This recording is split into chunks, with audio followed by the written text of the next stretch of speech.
Karoline Leavitt just said 7 words that made the boat strikes ordered by Trump and Hegseth a lot more serious and dangerous. Here's the full statement. President Trump and Secretary Hegseth have made it clear that presidentially designated narco-terrorist groups are subject to lethal targeting in accordance with the laws of war.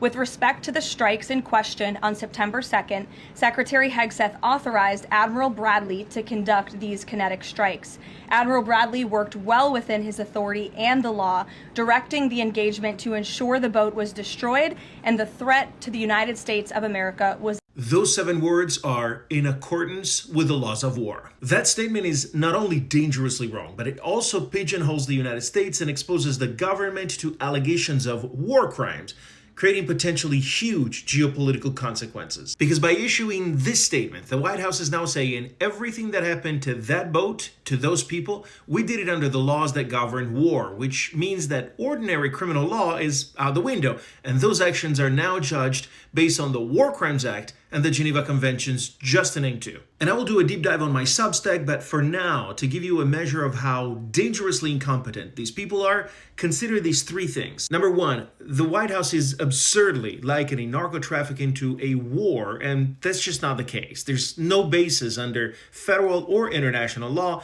to apply the laws of war to drug interdiction activities. Number 2, even if we apply the laws of armed conflict, a second strike targeting survivors clinging to the debris is inexcusable. Federal law under the War Crimes Act that you see behind me, DoD policy, and also international law under the Geneva Conventions all prohibit the killing of what's known as an out-of-combat individual and requires a capture whenever feasible. Number 3, Leavitt's statement talks about a threat to the United States as a justification for the strikes, including the second strike. It's clear, I think, to everybody that the survivors didn't pose any threat to U.S. combatants. They were just clinging to the wreckage and trying to stay afloat. And lastly, number 4, Secretary of Defense Pete Hegseth just recently cited fog of war as a defense for the government action.